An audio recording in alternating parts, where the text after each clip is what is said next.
What up guys, Fong here. I was sitting here today working on this track and I was like trying to get my kick drum right, and I thought about a couple tips I could share with you guys. Just really super simple, quick, easy things that I use. So the first one is how to get your top click and your bass kind of like together. A lot of people layer them on different channels. What I like to do is I like to put them on the same channel and then I use a fade. So obviously the first part of it about this is find the right click. So what I've done is I've just hunted around and I've sampled like the front part, the front transient off of another kick. So I got this nice click right here. So instead of layering them on different channels like I've seen a lot of producers do, I like to actually put it on the same channel. So what I'll do is I'll take the click and I'll drag it to where the old one was. So here's the kick.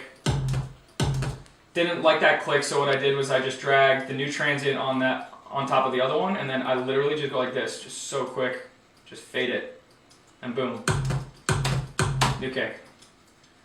You gotta be careful though when you're fading this, because sometimes if I zoom in here, it screws up the waveform a little bit. So try to drag out the waveform to where it looks more natural, like a little bit right there. So listen to it. Sounds normal. So just make sure after you do the fade, you kind of let it loop over again and make sure it's not clicking or nothing screwed up. The reason I do this is because when you have the click on one channel and then the bass of the kick on another channel, sometimes depending on how everything's processed and how the track is, it'll sound separate. So it'll sound like the top click is up here and the bass is down here, and it doesn't sound like one kick drum. So that's why I like to do it on the same channel, because you're fading the audio clips together. So that's why it sounds like one kick. So usually after I do that, I will consolidate the clip. So consolidate it, now I got a full kick. Another quick trick too, after I do that, sometimes, after I get the kick how I want to sound it, I obviously have to put it into the key of the track. And I see a lot of people when they pitch kicks around, they'll just say you need to transpose it down like 2 semitones. So like right there, instead of just transposing it, what I'll do is I zoom back in on the waveform, I look at where the transient is, I cut the clip, and only transpose the bass part. Just make sure this front part right here, you don't want to transpose that, because when you move it around and you start messing with transposing it, you're going to lose a little bit of the transient off the top. So instead, zoom in, cut it right before, so you don't interfere with that front click, and then just take this, just say I want to go down 2 semitones, go down 2 semitones, and then I'll actually do another fade.